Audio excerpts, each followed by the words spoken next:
Hi friends, இன்றைக்கி குயிக்கான சூப்பரான chicken gravy தாங்க பார்க்க போகிறோம்.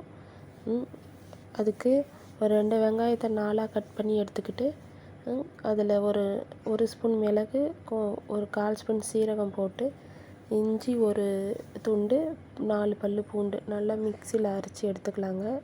கடாயில் கொஞ்சம் 4 ஸ்பூன் எண்ணெய் ஊற்றி சோம்பு போட்டு, பட்டை 1 போட்டு, லவங்கம் 2 போட்டு நல்லா வதக்கி எடுத்துக்கிட்டு, வெங்காயத்தையும் நல்லா வதக்கிட்டு, இந்த சிக்கன் பாருங்கள், நல்லா எலும்போடு இருக்கிற சிக்கன் தாங்க நான் எடுத்திருக்கேன். அது இன்னும் டேஸ்ட் கொடுக்குங்க.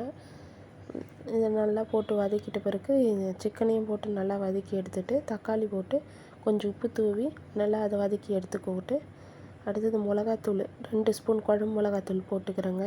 அது போட்டு தண்ணி தேவையான அளவு ஊற்றி மூடி வச்சு நல்லா கிரேவி ஆனோடனே கொத்தமல்லி தழையை எடுத்து போட்டு இறக்கிக்கலாங்க. ரொம்ப சூப்பராக இருக்குங்க.